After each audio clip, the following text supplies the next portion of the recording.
Welcome to the Taco Cast. I'm Crystal, I'm Will. and you're our audience on this lovely, I'm hoping it's lovely, Sunday day. Sunday day? Sunday day. Day.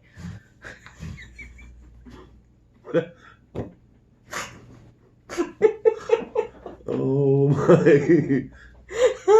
Oh, we could so use that. Hold on.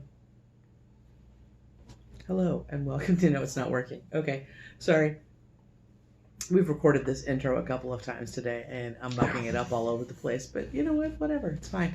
So let's try this again. Hi, and welcome to the Taco Cast. I'm Crystal. I'm Will. And you're our audience today. I just really want to say a bunch of Sundays and days and days and days and days and days. You're our audience. Thank you for joining us. So, for today's topic, we've decided that we would alienate the rest of our viewership by not getting political. Absolutely not talking about politics at all, one party versus another, but instead covering the actual events that, in light, if you look at it from either perspective, either the left or the right, should still upset you greatly. And the events and how damaging they can be towards the democracy, or republic democracy, or whatever you want to call it, or constitutional democracy. There's so many different words that people want to throw at me every time I talk about it. Representative democracy. Representative democracy. Well, representative basically means I know, but a republic, or a republic is a representative. So what Will and I were talking about before we started today's episode was that regardless of a person's political affiliation, the events that are happening in the United States right now are going to be distressing to large numbers of people across the board. And that everyone is addressing what's going on from whatever their particular slant is. As most of our viewers know, Will and I have rather disparate political views, although I feel like we agree on the most important things that people are. I'm always wrong. And also that. No, but Will and I have disparate political beliefs, and we managed to make that work because we agree on at least what we consider to be the important things, and that is that people are important. Regardless, the two of us agree that regardless of how a person feels politically, the events are going to cause distress, and what nobody seems to be discussing is how that distress is going to be affecting individuals. And so what we thought we would talk about is not really the events per se, but how they're going to be affecting you, that how you're feeling is normal, and perhaps ways that you can get assistance for that, or that you can help yourself, not necessarily get assistance. We're going to provide some links. If you feel like you need someone to talk to, a professional to talk to, which a lot of people probably do. Hell, there's even people not even in the U.S. who see what's going on right now, who are very distraught and are seeking professional counseling to help them work through their feelings about it. This is true. Mm-hmm.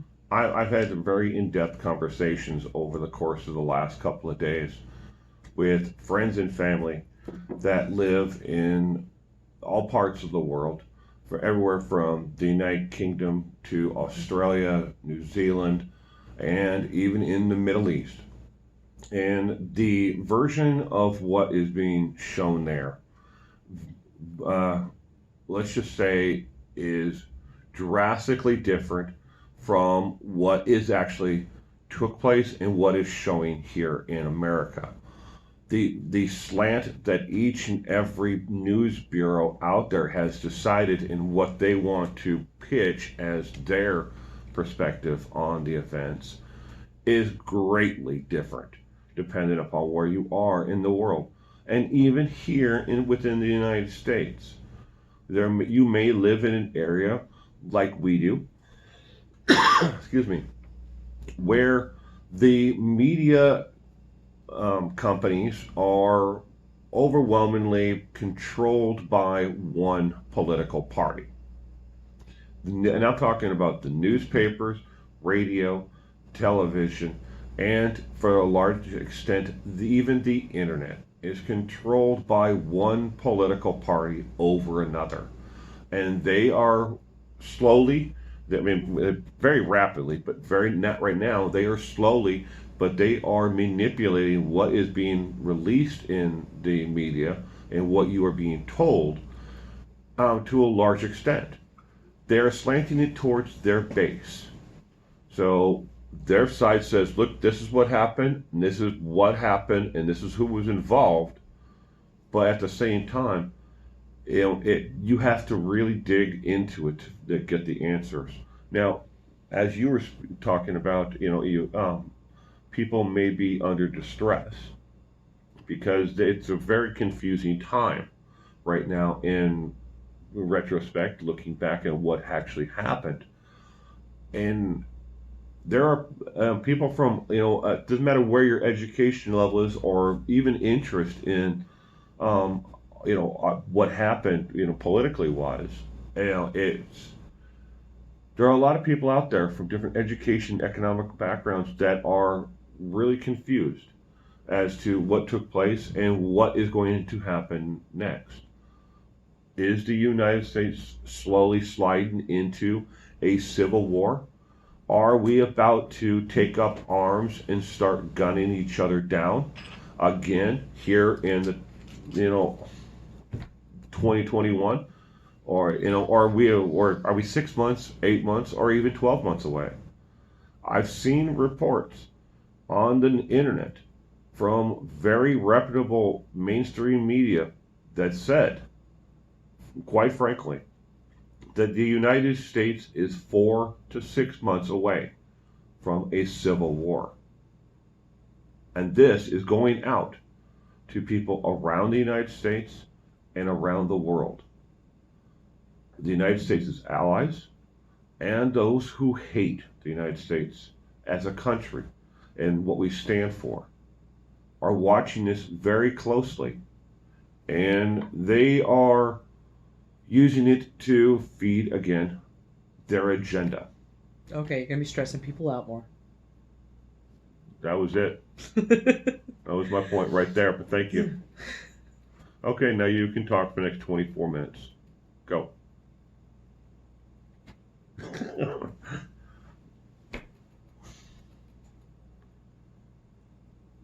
Really? What do you want me to say? It really fucking sucks to be, here in this situation where we are, and having the overwhelming extent of knowledge that both of us have on the political, what took place legally and what didn't, and everything else, and not be able to tell people, look, you're being a bunch of fucking dumbasses. Knock it the fuck off. I understand, but that's not what we're here for today. What we're here for today is to help people manage their stress, because people who are stressed don't make good decisions, and it's bad for their bodies and their minds. All right, everyone. Close your eyes. Drop your LSD now. Oh my God. Let's get fried and freaky. Okay, so first off, piece of advice is that if you're under psychological distress, do not take hallucinogenics. That will make it worse. We don't know that. Yes, we do. Do we know that? We know that? It will make it worse. Please don't. Please don't. Okay, don't do that. Don't do what Bill suggested. Just sit there and curl up in a ball in the corner. You know what? If that's what you need to do to feel better for a little while, I was joking do that. about that. Don't do curl that. Up into Don't a do ball. that. Get yourself something warm and fuzzy. Put something soothing on. Maybe something warm and fuzzy. Something warm and fuzzy. Don't hit me. I am going to punch him. I am a huge fan of comfort. I don't feel safe in my own home. I've got my. You shouldn't.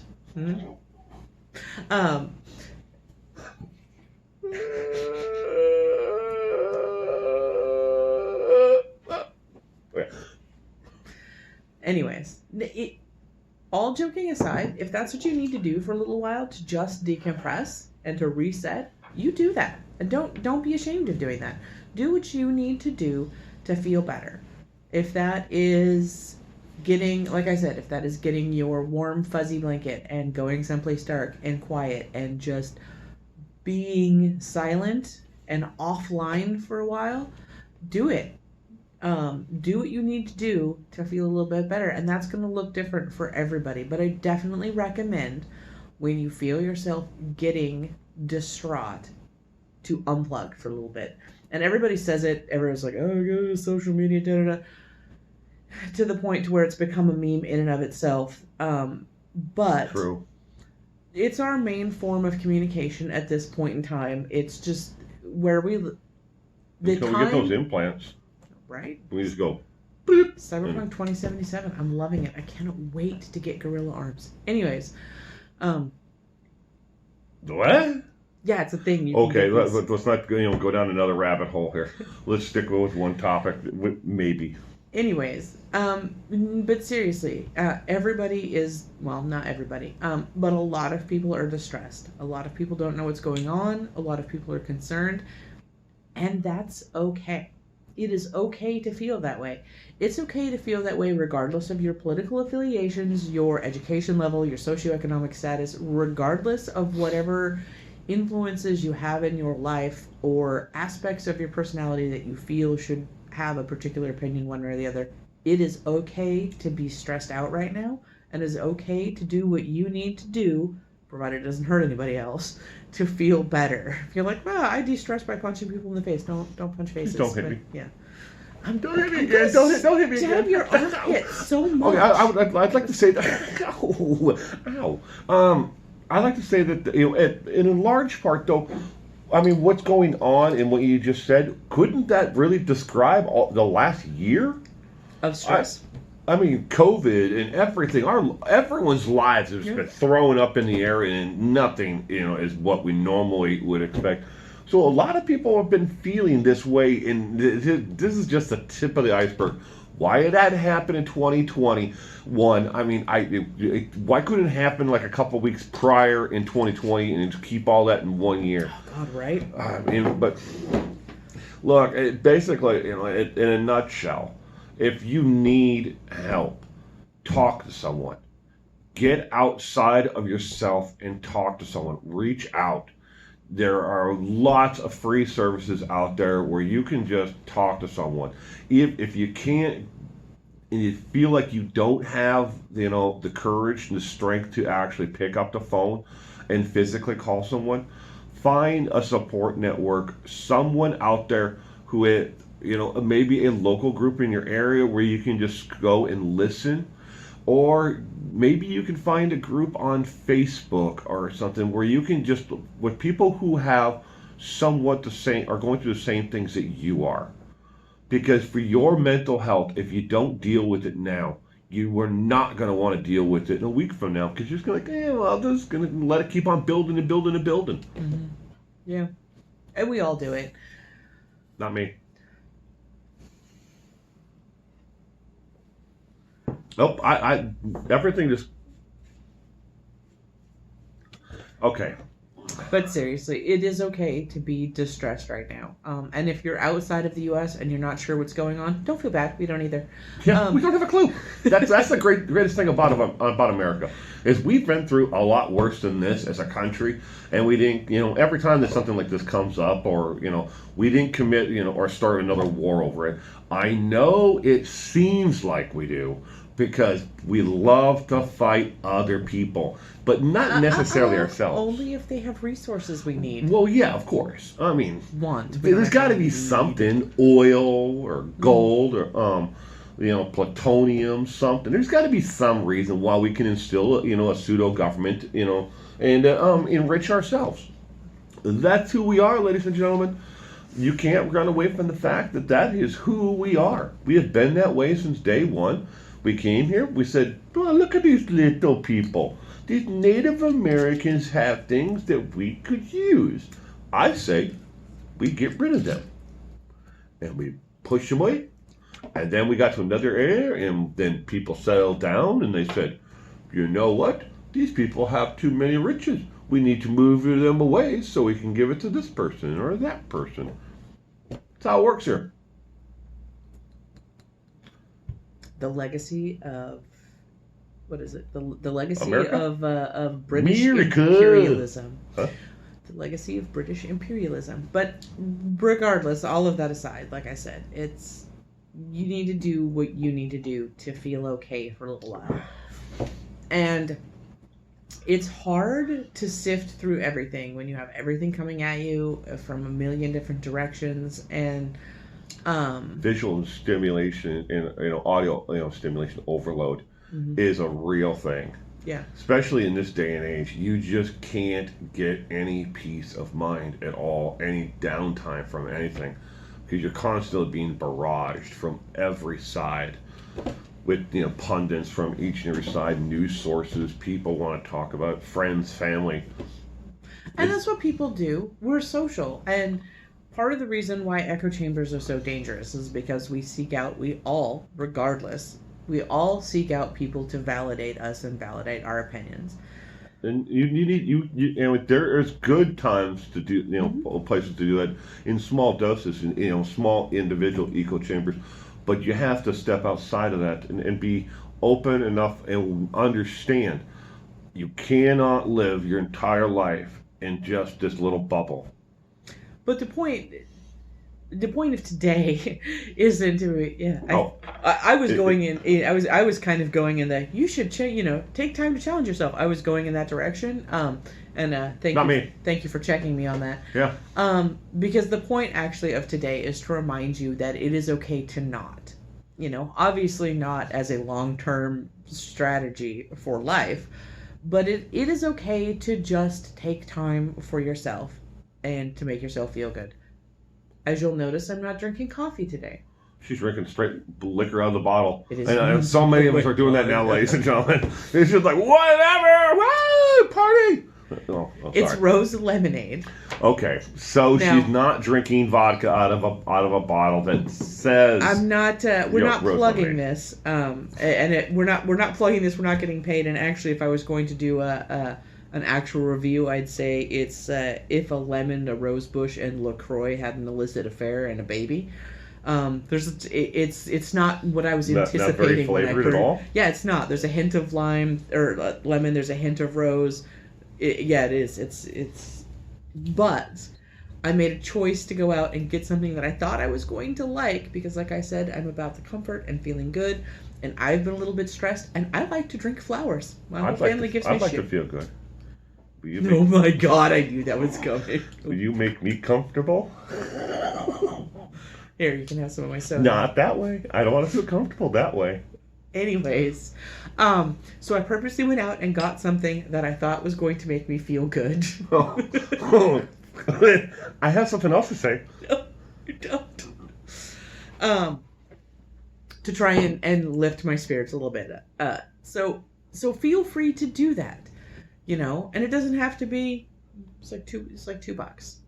Spend $2, get yourself something that you've been wanting to try, and maybe it sucks, and you can make a video and you can tell your viewers about how it doesn't suck, but it's not super flavorful. Do they have other flavors? I don't know. I specifically. We probably should have looked that up. Maybe we'll put that at the end. I mean, it's not a paid advertisement. Nobody's. Yeah. In the history of this entire podcast that we've been doing, we've received one donation that was directly for this podcast, but we're not asking for your money. We don't need your money.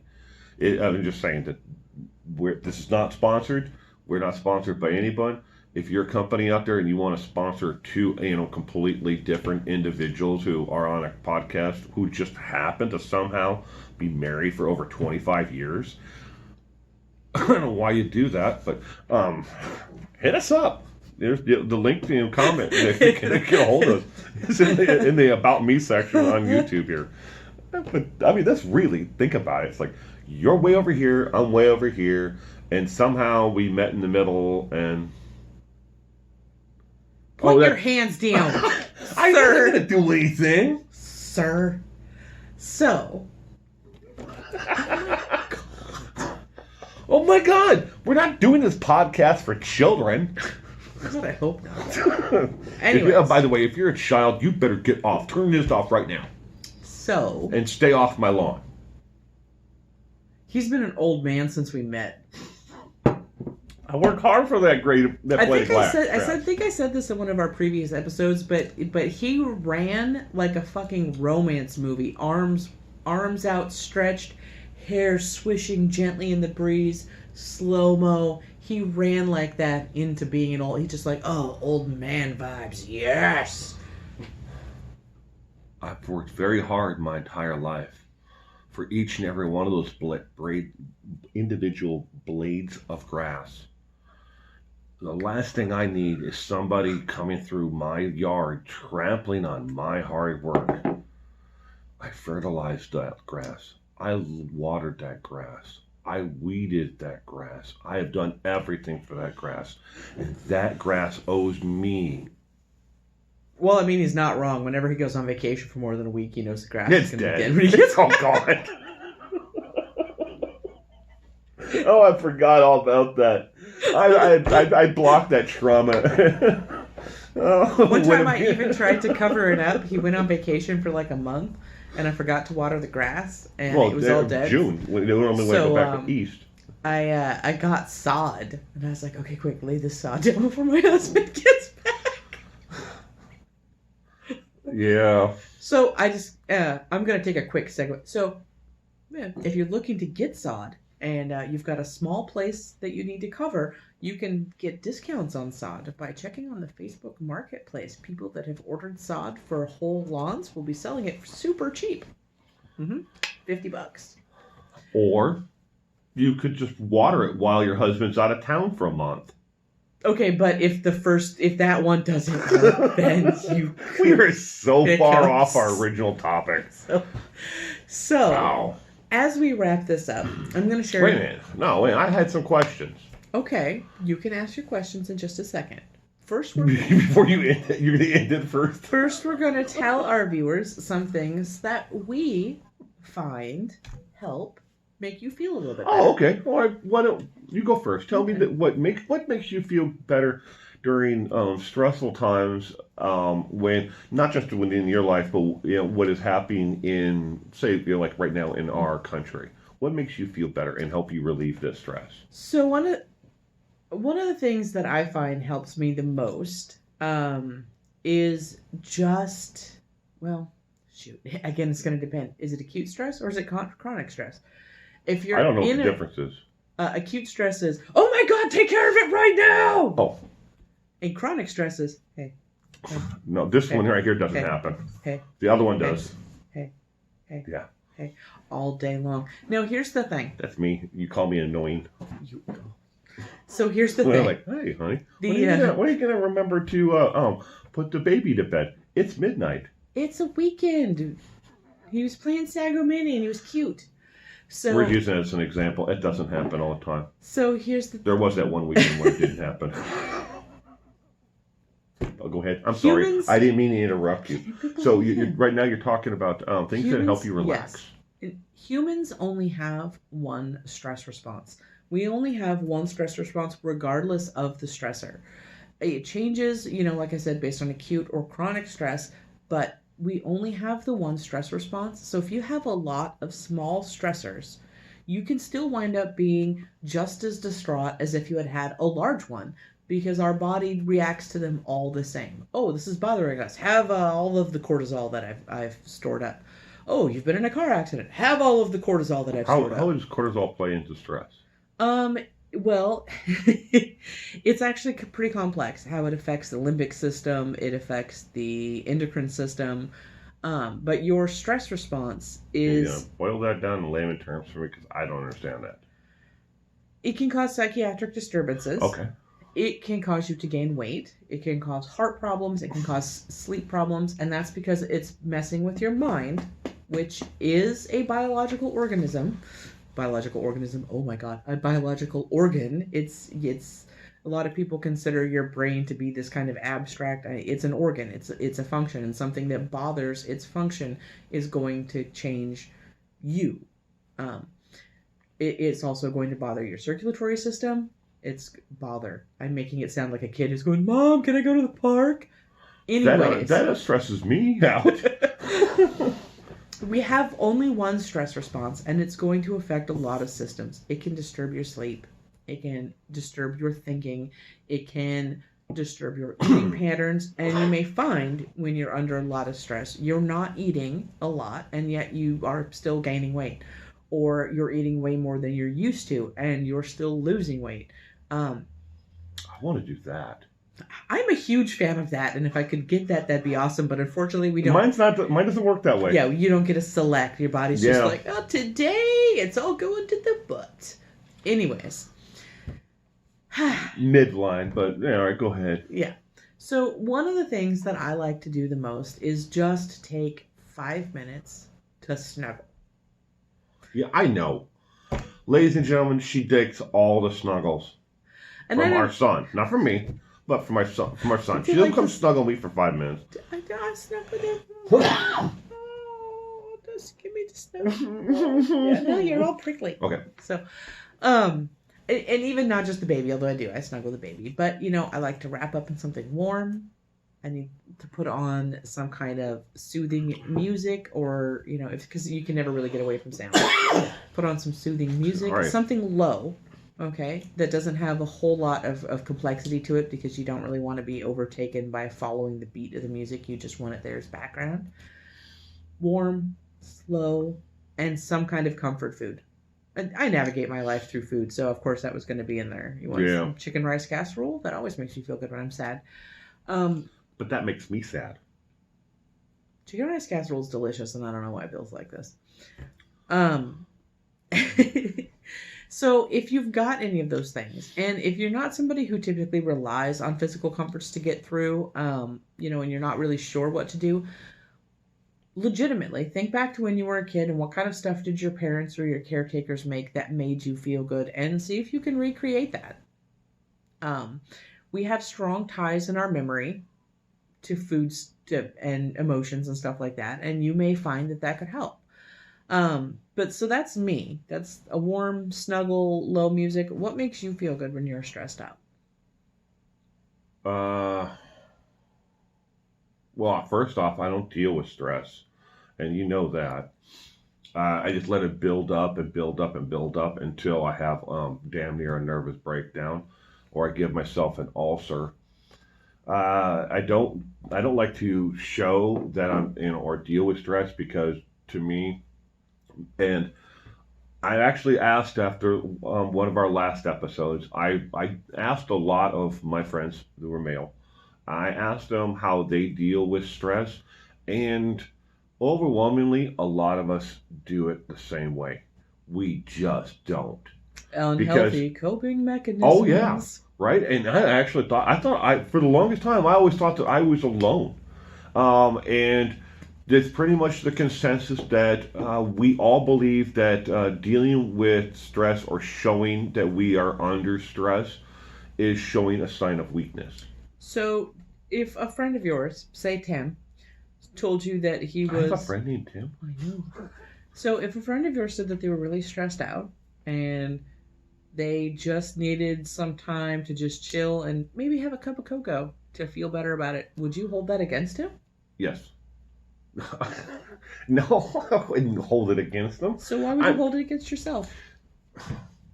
I don't know. And asking my friends the same question about, after the last episode, when we were talking about stress. And they all pretty much agreed that, when I said, well, how do you deal with stress, in a healthy way? And some of them said, well, I get away. I go fishing or, and I just relax. I said, well, that's a coping mechanism. Mm-hmm. I go, do you have any other healthy ways? And they said, well, sometimes they, they're not going to be surprised when I tell you this. An overwhelming majority of my friends who said that when they deal with stress is they drink. And I said, that's not a healthy way to deal with stress at all. Mm-hmm. And they're like, well, I don't necessarily get loaded, but I have a drink. And I just sit down and relax and maybe watch a movie on TV. I said, okay, well, the way you're dealing with the stress is you're actually just relaxing and watching television or something like that. The alcohol is not necessarily part of you dealing with the stress, and you're like, well, I don't want to do it otherwise. And I'm like, oh boy. Obviously, I have a lot of friends who deal with stress and and pressures of life like I do, but yet until I asked, I actually really did. I reached out and started talking to them about it. I had no idea that so many of my friends deal and cope with things the same way I do. I thought that they were the healthy ones and I was the dysfunctional one. So, and it turns out we all are pretty much we closely deal with things the same way. Garage time, what we call garage time. Like me and a bunch of buddies will get together and just wrench on something, or one will be working on their car or something, and five of us will just stand around and watch them work. We actually call that a relaxing time.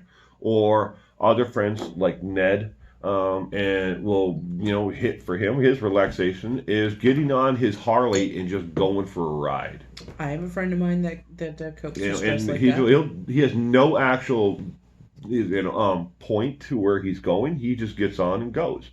And John is the same way. He will jump on his Harley and just go. And he'll say, "Look, you know what? I've always wanted to see this scenic view, from this point, or go to see if that old little league field is still there that they played at when they were, kids." And those jump on their Harley and drive to it. It might take them 6 or 7 hours one way, 6 or 7 hours back, but it's relaxation. It calms them down. It's something that that's their way of dealing with the stressors of society and life, in general. Not just what's happening right now, but deal with the stresses of life in itself. Because a lot of people they're backed against the wall right now, from what's going on in this world.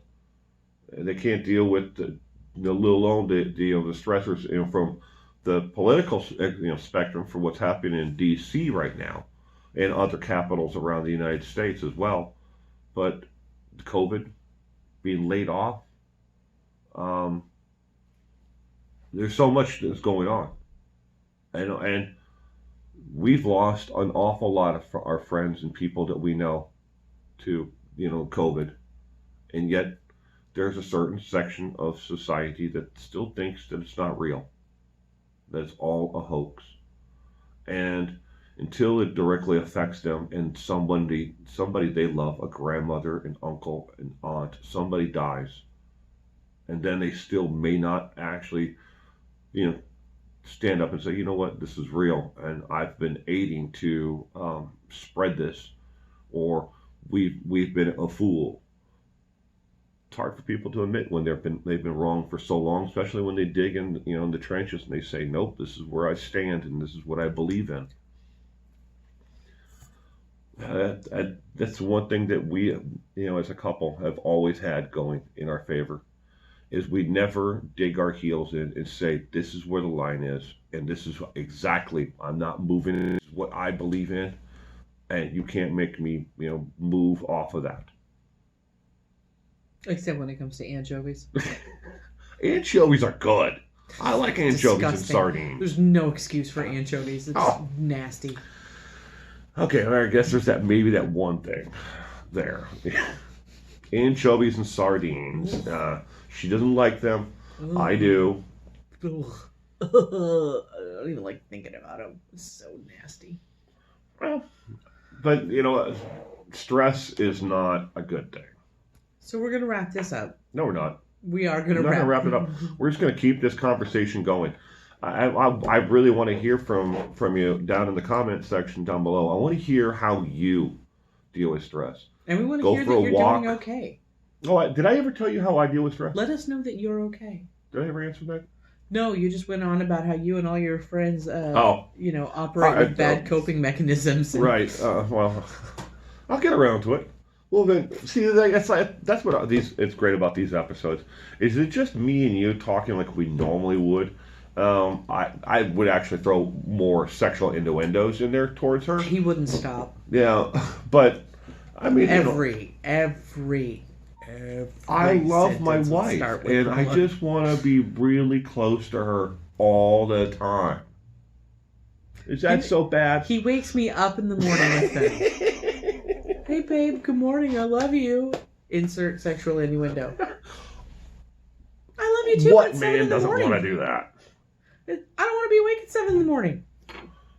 Oh! No, that was the day that I wasn't feeling well, and I slept in for the extra 3 hours. Because by 7 a.m.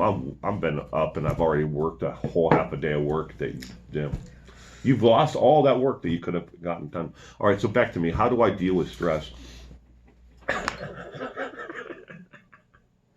Um, to me, the only time that I actually really totally decompress and get away from the stress of life is when I go golfing. I turn off my phone and I just get out of my own headspace. Oh, I know he turns off his phone. I've tried to get a hold of him. So I'm sorry, but I do. In between work and family and everything else is going on, I have to just turn off everything.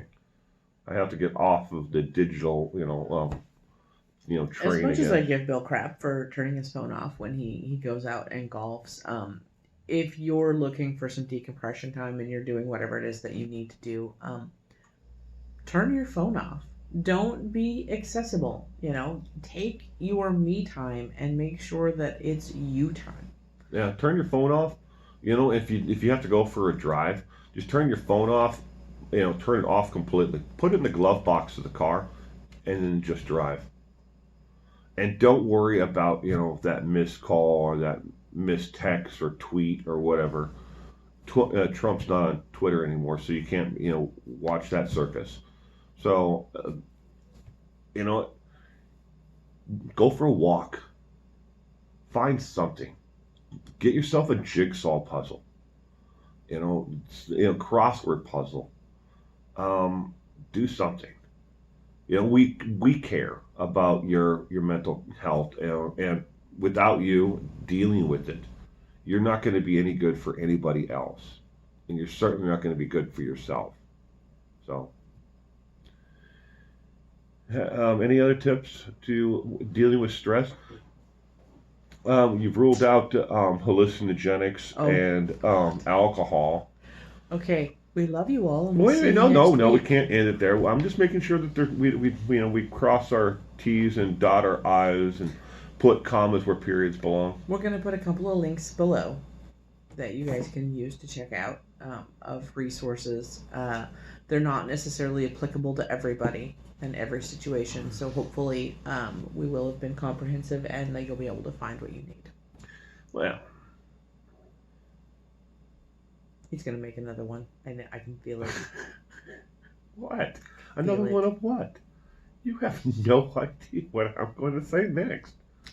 I hope you guys have a great Sunday, and we will see you next week. No. No. I wasn't going to say it on camera. I was going to wait until it ended and then say it. Goodbye. Say goodbye to the audience now, dear. Say goodbye to the audience.